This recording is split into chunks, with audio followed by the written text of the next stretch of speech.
What's up, guys? Hello, Mbambazi. Today we want to do a quick review of a book here that I read a while ago, but I'm currently reading it for the second time. So I hope you enjoy it. How have you been? I'm sorry for keeping you waiting with the books. I've had a lot going on, and guess what? I'm back with the book reviews and the reads, everything books. And thank you for the subscribers. Continue subscribing. My name is Nicole. If you are watching this channel for the first time, I do books and vlogs. Those who are coming back for another time, thank you for sticking with me. Thank you for subscribers. We are growing, right? Don't forget to subscribe if you have not subscribed. Today we are going to review this book. This is breaking down. The author is Eunniah Mbambazi. She's a writer from Kenya. She's also an engineer. She writes mostly about things we go through emotionally, things that sometimes we don't speak about, or things that are in your head, in your mind. They keep conflicting with your thoughts and there's nowhere to take them to. The general view about this book, the book just from the title is breaking down, talks about sadness and pain, freedom and peace, life and death. So just a brief review. The author in this book talks about freedom that comes with knowing who you are. Sometimes one may feel that they are in a situation where they cannot share their thoughts with some people.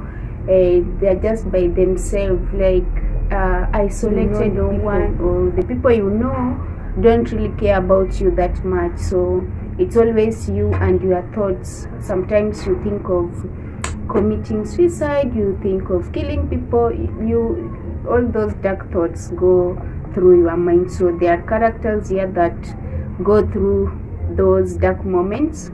There's also rape, there's prison, jail, a lot of sad things. The characters here are basically fighting wars that no one knows about.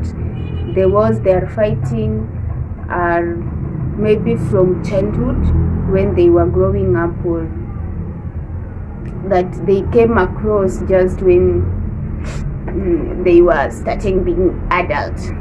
The adult impact. You should expect people conflicting with their thoughts. They want freedom, but they cannot find it. So they go through miles, and the writer tells us that it is okay not to be okay. Sometimes you feel like crying. If you want to cry, you can always cry reading this book. If you want to be alone, sometimes it's okay, it's allowed. The author allows us to express ourselves, to be our authentic self.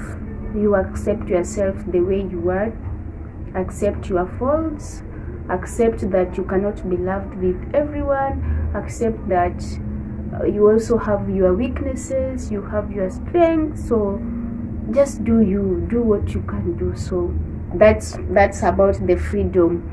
And once you know who you are, you know your capabilities, your strengths and weaknesses, there's no one that can tell you a damn shit. Okay, so you find your peace.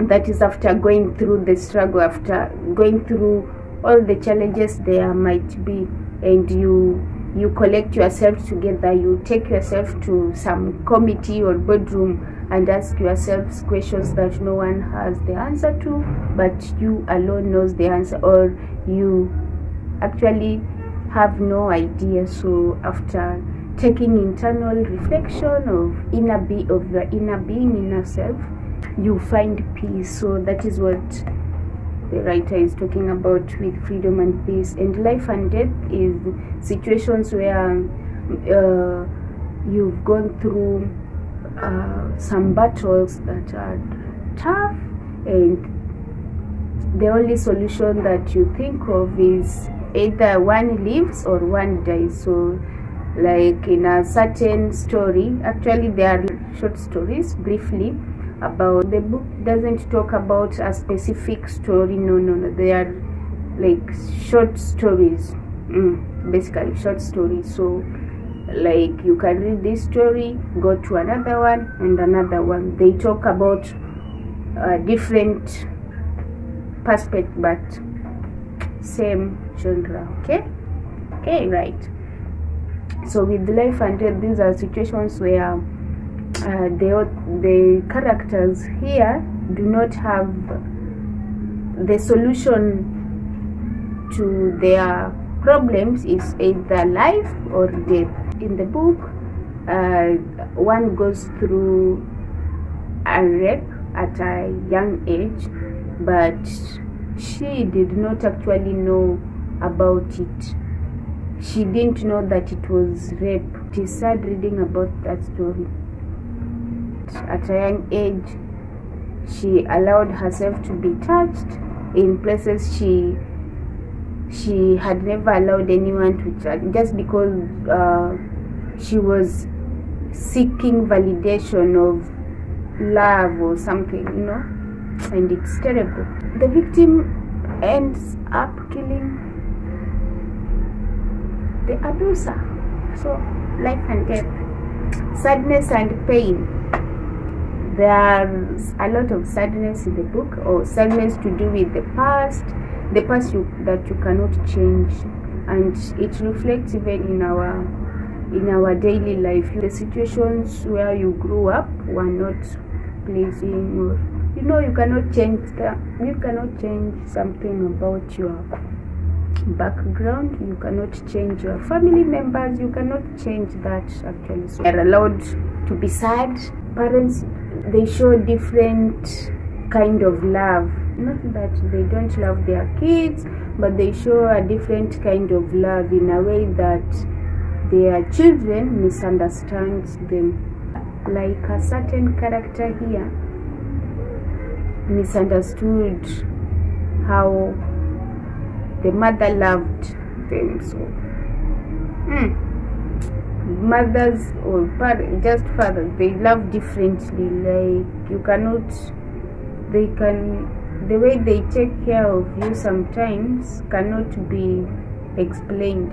You think that it is hate, but maybe they are protecting you from something. So the writer here writes about the thoughts in kind of letters to the victims.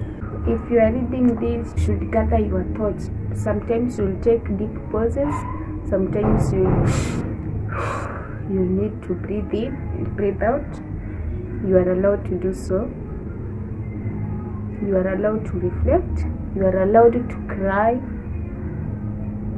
Yes, and you are allowed to accept your faults. You are allowed to own your thoughts. You are allowed to do everything that pleases you, as long as your inner peace is fine and you are also fine by it. And you are allowed not to regret you are allowed not to regret your actions.